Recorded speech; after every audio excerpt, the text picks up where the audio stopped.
தலைவர் பலமாக இருக்கணும், கட்சி பலவீனமாக இருந்தாலும் கட்சி ஓடும். இங்கே ரெண்டுமே பலவீனமாக இருக்குது.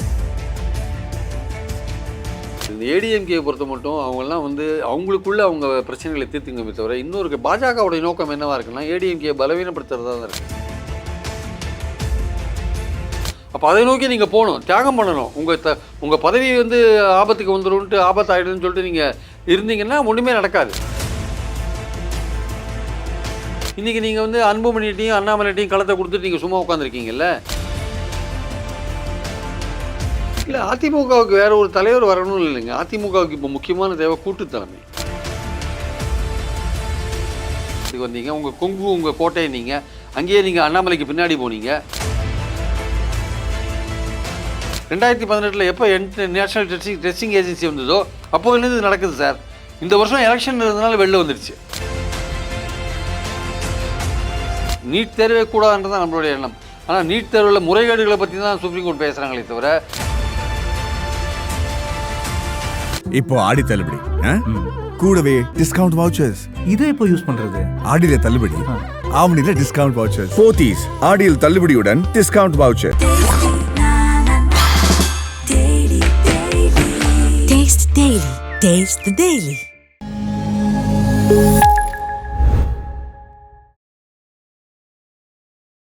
நீட் விஷயத்தில் வந்து பார்த்தீங்கன்னா பாஜக இன்னும் பெருசாக ஒரு மௌனம் சாதிக்கிட்டே இருக்குது. இப்போ வந்து சுப்ரீம் கோர்ட்டே வந்து பார்த்தீங்கன்னா இந்த எக்ஸாமை கேன்சல் பண்ணால் என்னன்ற மாதிரியான கேள்விகளெல்லாம் முன் வச்சிருக்கு. சப்போஸ் இந்த விஷயத்தில் என்ன மாதிரியான தீர்ப்பு வரதுக்கான வாய்ப்பு இருக்குது? இல்லை, எனக்கு தெரிஞ்சு சுப்ரீம் கோர்ட் நேற்று அவங்க பேசினதுன்னா இந்த எந்த அளவுக்கு இது கசிஞ்சிருக்கு, இது வந்து சோஷியல் மீடியாவில் கசிஞ்சதுன்னா நிறைய பேர் கசிஞ்சிருவாங்க. லட்சக்கணக்கான வாட்ஸ்அப் டெலிகிராம் போன்ற இதுலையுமே கசிஞ்சுதான் லட்சக்கணக்கான பேர் கசிஞ்சு. ஸோ எந்த அளவுக்கு இதோட கசிவு வந்து எந்த அளவுக்கு அந்த எக்ஸ்டென்ட்டுக்கு போயிருக்குன்றது தெரியல ஆக்சுவலாக. அதை நீங்கள் சொல்லுங்கன்றாங்க. அது தெரிஞ்சாதான் இதோட இம்பேக்டை நமக்கு கண்டுபிடிக்க முடியும் கரெக்டாக. ஏன்னா இது வந்து இந்த தேர்வை வந்து 24 லட்சம் பேர் எழுதியிருக்காங்க. அதில் வந்து ஒரு சென்டரில் எழுதின 6 பேர் வந்து 720 மார்க் வாங்கியிருக்காங்க, ஃபுல் மார்க் வாங்கியிருக்காங்க. மொத்தமாக பார்த்தீங்கன்னா 60 பேர் 61 பேர் ஃபுல் மார்க் வாங்கியிருக்காங்க. 1500 பேர் கருணை மார்க் கொடுத்தாங்க. அவங்களை மறுபடியும் மீண்டும் எக்ஸாம் எழுத வச்சா அதில் சில பேர் அந்த பர்சன்டேஜ் வரலன்றது வேறு விஷயம். அது அந்த கருணை மார்க் கொடுத்ததை கட் பண்ணி பார்த்தா அதுலேயும் வந்து சில பேர் வந்து 720 மார்க் வரையும் வந்திருக்காங்க. 6-7 பேர் வந்திருக்காங்க. அந்த கருணை மார்க்லாம் போட்டு மெரிட் படி பார்த்தா கூட வந்திருக்கதா சொல்கிறாங்க. ஸோ இப்படிலாம் இருக்கும்போது இந்த கசிவு வந்து எந்த அளவுக்கு போயிருக்கேன்னா, இந்த நேஷனல் டெஸ்டிங் ஏஜென்சியில் ஒத்தனையும் அரெஸ்ட் பண்ணல, அவன் தான் அதுக்கு இன்சார்ஜ். அதுக்கு தலைமை மட்டும் மாற்றிருக்கீங்க. அப்போ அவங்களுக்கு எந்த பொறுப்புமே கிடையாது. அவன் ஒரு சொசைட்டி, அவனுக்கு வந்து சிஏஜி ஆடிட்லாம் கிடையாது. அவன் வந்து ஒரு ஆளுக்கு வந்து 1800 கலெக்ட் பண்ணுறான் ஃபீஸு. பட்டியலினத்தவர் கொஞ்சம் கம்மியாக கலெக்ட் பண்ண வச்சுக்கோங்க. வருஷத்துக்கு வந்து ஒரு 300-400 கோடி கலெக்ட் பண்ணுறாங்க இந்த எக்ஸாமில், யூஜிசி நெட்டு அது இதுன்ட்டு. இப்போ அப்படி இருக்கும்போது அவனுக்கு எந்த விதமான ஆடிட்டும் இல்லை. அவனுக்கு இவ்வளோ பணம் வருது, அவன் ஒரு சொசைட்டியாக இருக்கான். அவனுக்கு ஜஸ்ட் ஒரு கோஆபரேட்டிவ் டிபார்ட்மெண்ட்லேருந்து ஒரு அதிகாரி வந்து ஆடிட் பண்ண போகிறான். அவன் கவர்மெண்ட்டுக்கு ஆன்சர் பண்ண வேண்டியதில்லை அப்படின்னா அது அந்த ஏஜென்சியில் இந்த எங்கே அதான் சுப்ரீம் கோர்ட் கேட்டிருக்காங்க, எங்கே பிரிண்ட் பண்ணுறீங்களாம் சொல்லாதீங்க, அந்த பிரிண்ட் பண்ணுற இடத்துலேருந்து எப்படி லீக் ஆச்சு அந்த விஷயங்கள்லாம் கேட்டிருக்காங்க. சுப்ரீம் கோர்ட் ரொம்ப மைனூட்டாக போய் இதில் டீல் பண்ணிருக்காங்க நேற்று. ரொம்ப ஷார்ப்பான விஷயங்கள்லாம் கேட்டிருக்காரு. எந்த இடத்துல நீங்கள் பிரிண்ட் பண்ணுறீங்க, அங்கேருந்து எப்படி லீக் ஆச்சு, பிரிண்டர் இடத்துலேருந்து தான் லீக் ஆச்சா, வேறு எங்கேருந்து லீக் ஆச்சு, என்டிஏர் அதுக்கு யார் இன்சார்ஜ், எந்த இடத்துல வெறும் ஒரு ஐசோலேட்டடாக ஒரு இடத்துல மட்டும்தான் லீக் ஆச்சா, இல்லை ஒட்டுமொத்தமாக இந்தியா முழுமைக்கே லீக் ஆச்சா, இதெல்லாம் வந்து அந்த கசிவோட இது எக்ஸ்டென்ட் தெரிஞ்சாதான் இதை வந்து மறு எக்ஸாமுக்கு நாங்கள் ஆர்டர் பண்ண முடியும். அதனால் எல்லாத்தையும் கொண்டு வா, சிபிஐ யாரை அரெஸ்ட் பண்ணிருக்கீங்க, எதுக்கு அரெஸ்ட் பண்ணிருக்கீங்க, என்ன காரணத்தில் அரெஸ்ட் பண்ணிருக்கீங்க, எல்லாத்தையும் கொண்டு வாங்கன்னு கேட்டாங்க.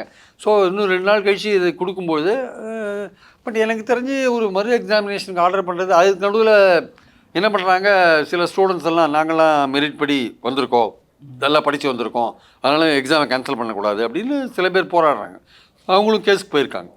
ஸோ சுப்ரீம் கோர்ட்டுக்கு வந்து இது ஒரு கஷ்டமான விஷயம். பட் நம்மளுடைய விஷயம் அடிப்படை நீட் தேர்வே கூடாதுன்றது தான் நம்மளுடைய எண்ணம். ஆனால் நீட் தேர்வில் முறைகேடுகளை பற்றி தான் சுப்ரீம் கோர்ட் பேசுகிறாங்களே தவிர நீட் தேர்வே கிராமப்புற ஏழை மாணவர்களுக்கு எதிரானது தான் நம்மளுடைய பாயிண்ட். அது வந்து இதையும் ஒழிக்கலை, அதாவது கேபிட்டேஷன் ஃபீஸையும் ஒழிக்கலை, தகுதியையும் கொண்டு வரல. கோச்சிங் இண்டஸ்ட்ரி தான் ஆயிரக்கணக்கான கோடி வளர்த்து விட்டுருக்கு, கோச்சிங் இண்டஸ்ட்ரியும் வளர்ந்துருக்கு. வேற ஒன்றுமே பண்ணலைன்றதான் அடிப்படையான விஷயம். கட் ஆஃப் மார்க்கை 132 வச்சுட்டு 133வது மார்க் வாங்கின ஒரு பணக்கார பையன் எப்படியே சீட்டை வாங்கிறான் 1 கோடி ரூபாய் கொடுத்து. 135வது மார்க் வாங்கின ஏழை பையனுக்கு எப்படி சீட் கிடைக்கும்? அங்கே 720க்கு அப்புறம் பார்த்தீங்கன்னா 500க்கு கீழே வரவே மாட்டேங்குது. கட்டாக 500 கீழே மெரிட்டில் வரவே மாட்டேங்குது. கவர்மெண்ட் மெடிக்கல் காலேஜ்லேயும் வராது, ப்ரைவேட் மெடிக்கல் காலேஜில் கவர்மெண்ட் கோட்டாலேயும் வராது. அப்போ அவன் எங்கே போவான்? 500 கீழே இருக்கிறவன். அவன் இவன் சொல்கிற 134லேருந்து 500க்குள்ளே இருக்கிறவன் லட்சக்கணக்கான பேர் இருக்கான்ல, அதில் பணக்காரன் மட்டும் கரெக்டாக அப்படியே இடம் வாங்கிடுறான். அப்போ ஏழை எங்கே போவான்? ஸோ அவனுக்கு வந்து அவன் அப்படியே அந்த 400 வாங்குறவன் 3 தடவை கோச்சிங் சென்டரில் 3 வருஷம் படிச்சுட்டு வாங்குறான். 3 வருஷம்னா 3 லட்சம் அவன் கொடுக்குறான். அவன் ஒரு வருஷத்துக்கு 1 லட்சம் வாங்கிடுவானுங்க. இதெல்லாம் ஒரு ஏழை கிராமப்புற மாணவர்களுக்கு சாத்தியமா?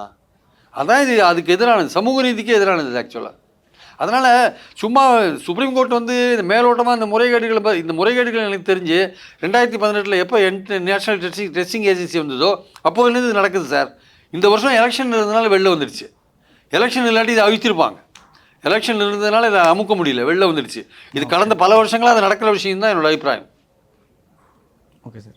இதை தாண்டி தமிழ்நாட்டில் வந்து எடப்பாடி அவர்களுக்கு தொடர்ந்து பல விஷயங்கள் நடந்துக்கிட்டே இருக்குது.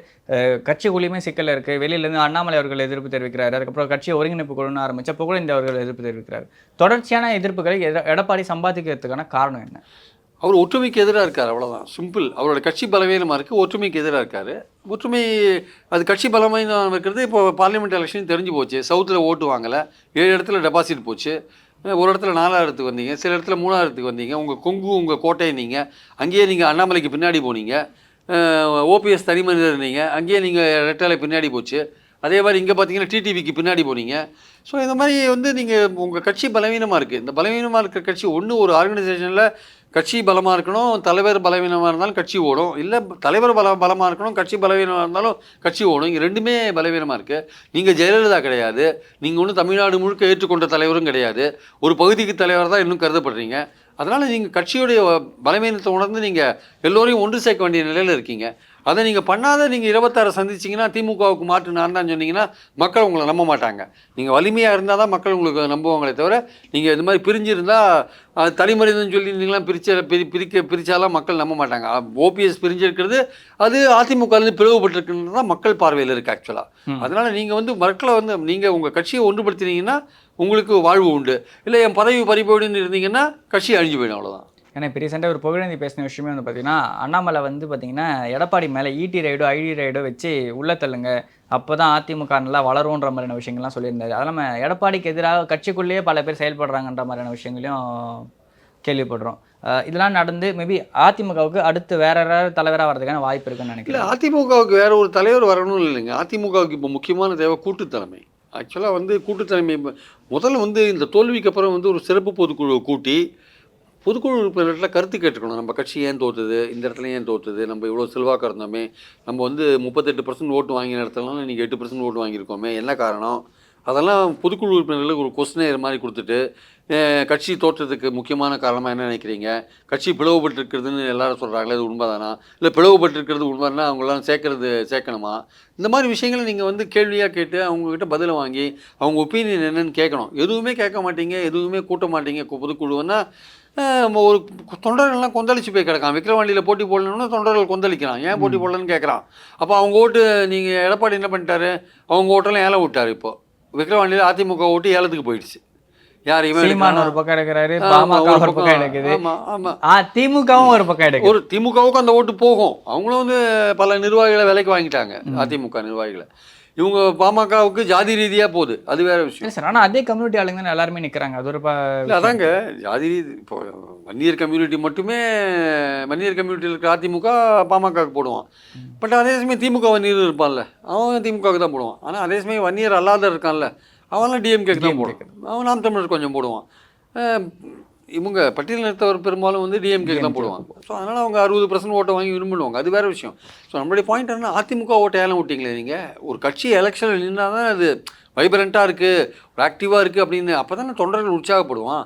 அங்கே இந்த எலெக்ஷனில் நீங்கள் தோற்றாலும் பெரிய அளவுக்கு உங்களுக்கு குற்றச்சாட்டு வராது. எல்லாம் ஆடி இருந்தாங்கன்னா ஜனங்க கிட்ட இந்த கள்ளக்குறிச்சி விவகாரமாகட்டும் நிறைய விஷயத்தை நீங்கள் கொண்டு போயிருக்கலாமே. நீங்கள் சட்டம் ஒழுங்கு பிரச்சனை உட்பட பலதை நீங்கள் மக்கள்கிட்ட கொண்டு போயிருக்கலாம்ல, ஒரு அவேர்னஸை உருவாக்கி இருக்கலாம். நீங்கள் ஒரு பேசுபொருளாக மாறி இருப்பீங்க. இன்றைக்கி நீங்கள் வந்து அன்புமணிட்டையும் அண்ணாமலைட்டையும் களத்தை கொடுத்துட்டு நீங்கள் சும்மா உட்காந்துருக்கீங்கல்ல, அதெல்லாம் அதிமுக தொண்டனுக்கு கடுமையான வெறுப்பாக இருக்குது. ஸோ இதெல்லாம் வந்து தொண்டர்கள் மத்தியில் ஒரு பெரிய ஒரு அதிருப்தி உருவாகிட்டு இருக்கிறதோட அதை எதிரொலி தான். எடப்பாடியை சந்தித்து ஒரு 6-7 முன்னாள் அமைச்சர்கள் பேசியிருக்காங்க. வேலுமணி, தங்கமணி, சிவி சண்முகம், வீரமணி, இவங்கெல்லாம், விஜயபாஸ்கர், இவங்கெல்லாம் பேசியிருக்காங்க. கட்சியை வந்து ஒன்றுபடுத்துறதுக்கான ஒரு வேலையில் நம்ம இறங்கணும்னு சொல்லியிருக்காங்க. எடப்பாடி முடியவே முடியாதுன்னு சொல்கிறார். முடியவே முடியாதுன்னு சொன்னால் வந்து இவங்க சரின்னு கேட்டுன்னு வந்துட்டாங்க. ஆனால் இதே நிலைமை நீடித்ததுன்னா இந்த மந்திரிகளுடைய குரல் மேலும் வலுக்கும் 26 நோக்கி போகும்போது. அப்போ வலுக்கும் பொழுது ஒரு கட்டத்தில் எடப்பாடியை ஓரங்கட்டிடுவாங்க. ஆக்சுவலாக ஓரங்கட்டிட்டு இவங்க ஒன்றுபடுறதுக்கான வாய்ப்புகள் இருக்குது. ஏன்னா தொடர் தோல்வின்னு பார்த்தீங்கன்னா யாரும் தொடர் தோல்வினா எப்படி சார் தொண்டன் இருப்பான்? அப்போ வந்து கட்சியை பலப்படுத்துறதுங்கிறத தொண்டர்கள்ன்றத தாண்டி செலவு பண்ற நிர்வாகிகளுக்குமே இந்த காசுன்றது இழப்பா கணக்கில் தான் நீங்கள் வெறும் பொதுக்குழு உறுப்பினர்கள் மட்டுமே கட்சி கிடையாது. மக்கள் ஓட்டு போடணும்னா மக்கள் பார்வையில் நீங்கள் ஒற்றுமையாக இருக்கணும். ஒற்றுமையாக இருக்கிறது எப்போ வரும்? ஓபிஎஸ், சசிகலாவே, தினகரனையும் சேர்த்தா தான் வரும். அப்போ அதை நோக்கி நீங்கள் போகணும், தியாகம் பண்ணணும். உங்கள் பதவி வந்து ஆபத்துக்கு வந்துடும்ட்டு ஆபத்தாயிடுன்னு சொல்லிட்டு நீங்கள் இருந்தீங்கன்னா ஒன்றுமே நடக்காது. கட்சி பலவீனமாயிடும். அதை தூக்கி போட்டு ஒரு கூட்டு தலைமையை கொண்டுடலாம், இல்லை வழிகாட்டுதல் குழு அமைக்கலாம், பல விஷயங்கள் பண்ணலாமே. நீங்கள் பண்ணி கட்சியை ஒன்றுபடுத்துங்க. ஜெயலலிதா வந்து எவ்வளோ போராடி கட்சியை ஒன்றுபடுத்தினாங்க, அப்புறம் சாலைக்கு விட்டு போனாங்க, அது வேறு விஷயம். பட் நீங்கள் வந்து கட்சியில் என் பதவி போயிடும் அப்படின்னு ஒரே காரணத்துக்காக நீங்கள் வந்து அப்படியே கட்டி பிடிச்சின்னு உட்காந்துருந்தீங்கன்னா உங்களை தனியாக வச்சுட்டு மற்றவங்களாம் போயிடுவாங்க. அப்புறம் ஏன்னா ஏற்கனவே வந்து வேலுமணி தலைமையில் வந்து ஒரு குழு வந்து எடப்பாடிக்கு எதிராக செயல்பட ரெடியாக இருக்குன்ற விஷயங்களை பாஜக வட்டாரங்கள் சொல்லிகிட்டே இருக்கு. நாங்கள் நினச்சோம் அப்படின்னா வேலுமணி தான் அடுத்த தலைவர்ன்ற மாதிரி விஷயங்கள்லாம் பாஜகக்காரங்க பேசிக்கிட்டு இருக்காங்க. அப்படி ஒரு நிலை வந்தால் அரசியல் அனாதையாக்கப்படுவாரா எடப்பாடி? இல்லை, இந்த பாஜகவை வந்து இதை லிங்க் பண்ணக்கூடாது. இந்த ஏடிஎம்கேயை பொறுத்த மட்டும் அவங்கெல்லாம் வந்து அவங்களுக்குள்ள அவங்க பிரச்சனைகளை தீர்த்துக்கணுமே தவிர இன்னொரு பாஜகவுடைய நோக்கம் என்னவாக இருக்குன்னா ஏடிஎம்கே பலவீனப்படுத்துறதா தான் இருக்குது. அது பலவீனமானால் நமக்கு நல்லதுன்னு அவங்க நினைக்கிறாங்க. அதுக்கேற்றபடி தான் அவங்க காயினை நகர்த்துவாங்க. அதனால் இந்த பாஜகவை நம்பி இவங்க செயல்படவே கூடாது. இவங்க பலமாக இருந்தால் அவங்க தானாக தேடி வருவாங்க. எலெக்ஷனில் கூட்டணி வைக்கிறது வேறு. ஆனால் அதுக்கு நம்ம ஒரு கட்சி வந்து நமக்கு ஹெல்ப் பண்ணும், அந்த கட்சி நம்மளை சேர்த்து வைக்கும், கட்சி நம்மளை தேவைக்கேற்றபடி பிரிக்கும், சேர்க்கும் அப்படின்ற விஷயங்கள் இருக்குல்ல. அதுக்கு இந்த ஏடிஎம்கே இந்த ஓபிஎஸ்லாம் உடன்பட்டுருக்கூடாது. முதல்ல பிரதமர் தான் சொன்னார், நான் போய் டெப்டி சீஃப் மினிஸ்டராக எடுத்துட்டேன் அப்படின்லாம் சொல்கிறாரு இன்றைக்கி ஓபிஎஸ். அவரே தான் சொன்னார், ஆடிட்டர் குருமூர்த்தி சொன்னார், அதெல்லாம் தப்பு. ஆக்சுவலாக உங்களுக்கு எங்கே புத்தி போச்சு? ஆக்சுவலாக நீங்கள் வந்து நீங்கள் ஜெயலலிதா காலத்துலேருந்து கட்சியில் இருக்கீங்க. நீங்கள் வந்து கட்சியை ஒன்றுபடுத்துறது நீங்களே பேசி ஒன்றுபடுத்தணும். பாஜக வந்து உங்களை ஒன்றுபடுத்த வேண்டிய அவசியம் இல்லை. பாஜக உங்களை பிரிக்க தான் பார்ப்பாங்க, உங்களை பலவீனப்படுத்த தான் பார்ப்பாங்க. ஓபிஎஸ் கூட தான் மைத்திரேன் பாஜகவில் இருக்கார். அதான் சொல்கிறேன், நீங்கள் வந்து ஒன்றுபட வேண்டிய அவசியம் உங்களுக்குள்ளே தான் இருக்கே தவிர மற்றவங்க வெளியில் வந்து ஒருத்தவங்க உங்களை சேர்க்க வேண்டிய அவசியம் இல்லை. நீங்களாம் உணர்ந்து நம்ம எம்ஜிஆர் ஜெயலலிதா வளர்த்த இயக்கம் இப்படி போயிடக்கூடாது அப்படின்னு நீங்கள் ஒன்றுபடணும். உங்கள் தனி மனிதர்கள் வந்து நீங்கள் ஒன்றுபட்டு நீங்கள் வந்து சுயநலத்தை விட்டுட்டு நீங்கள் ஒன்றுபடணும். அதை நீங்கள் பண்ணினீங்கனாலே போகிறோம். அது எடப்பாடி வந்து ஒரு தடையாக இருக்கார். அந்த தடையார் அவர் ஓபிஎஸும் டிடிவியுமே அதில் பெரிய அக்கறை காட்டுற மாதிரி தெரியல. ஏன்னா இவர் ஜெயலலிதாவை பற்றின விஷயங்களை வந்து ஏ1 அக்யூஷன்ற மாதிரியான விஷயங்களை அண்ணாமலை சொல்கிறாரு, தொடர்ச்சியாக அதை பதிவு பண்ணுறாரு. அப்போ கூட்டணியில் இருக்க ஓபிஎஸும் டிடிவியுமே முதல்ல அதுக்கான எதிர்வினை ஆற்று. ஓபிஎஸ் இப்போ நேற்றுலேருந்து சொல்கிறாரு, அவர் நேற்றுலேருந்து முந்தானி ஒரு நேற்று பேசியிருக்காரு, நான் கட்சி ஒற்றுமையை தான் விரும்புகிறேன், நான் கட்சியில் சேரணும், தலைமை பதவி பொறுப்பு வேணும்லாம் சொல்லவே இல்லை, கட்சி ஒற்றுமையாக இருக்கணும் அப்படின்னு தான் சொல்கிறேன்னு அவர் நேற்றுன்னு சொல்லியிருக்கார். சசிகலாவும் அதான் சொல்கிறாங்க, கட்சி ஒற்றுமையாக இருக்கணும்னு தான் சொல்கிறாங்க. அவங்க 2 பேருக்கும் வந்து பதவி வேணும்னு சொல்லிட்டு அவங்க எதிர்பார்க்கல, அவங்க எதிர்பார்க்கவும் மாட்டாங்க. ஏன்னா வந்து அவங்கள பொறுத்த மட்டும் அவங்க கூட யாரும் சேரலை அப்படின்னு ஒரு விஷயத்தை அவங்க சொல்கிறாங்க. எந்த எம்எல்ஏ போனாங்க, எந்த பொதுக்குழு, ஆனால் அது உண்மையாக இருந்தால் கூட அவங்க 2 பேர் தனியாக இருக்கிற மாதிரியான ஒரு தோற்றம் கொடுத்தா கூட அவங்க தனியாக இருக்கிற மாதிரி தான் இருக்கே தவிர அவங்க தனியாக இருக்கிறது மூலமாக ஒரு பெரிய ஒரு கம்யூனிட்டியோட ஓட்டே நீங்கள் இழக்கிறீங்க.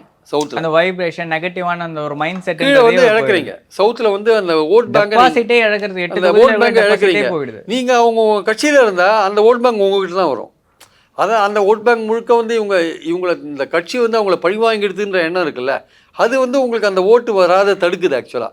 அப்போ அவங்கள நீங்கள் மீண்டும் சேர்த்துட்டீங்கன்னா அந்த ஓட் பேங்க் உங்களுக்கு வரத்துக்கான வாய்ப்பு இருக்குது. அது மாதிரி விஷயங்கள் நீங்கள் இப்போ கொங்கு மண்டலமும் உங்களை கை விட்டுரும். அப்புறம் பாஜக அங்கே ஒரு லீடு எடுத்தாங்கன்னா நீங்கள் அங்கேயும் போய் இறங்கி போயிடுவீங்க. அதனால் நீங்கள் உடனடியாக இம்மிடியேட்டாக ஒற்றுமைக்கான வேலைகளை செய்ய வேண்டிய கட்டாயம் இருக்குது. இன்றைக்கி அதற்கான ஒரு பாசிட்டிவான சிக்னல் வந்திருக்குன்னு நினைக்கிறேன். அது வந்து எடப்பாடி அதுக்கு உடன்படலைன்னு சொல்கிறாங்க. பட் ஆனால் இன்றைக்கி வந்து இந்த 6 மந்திரிகள் வந்து எடப்பாடியை போய் ப்ரெஷர் பண்ணியிருக்காங்க. இந்த 6 மந்திரிகளுடைய அந்த அவங்க ஏற்படுத்தியிருக்கிற ஒரு அதிர்வலை வந்து இன்னும் மற்றவர்கள்லாம் கூட ஒன்று சேருவாங்கன்னு நினைக்கிறேன். இன்னும் அடுத்து வர காலகட்டத்தில் கட்சியை ஒன்றுபடுத்தணுன்ற எண்ணம் மேலும் வந்து பலப்பட்டு எடப்பாடி ஒரு வழிக்கு வரக்கூடிய நிலை வரும். அப்படி வரலைன்னா அவர் தனிமைப்படுத்தப்படுவார்.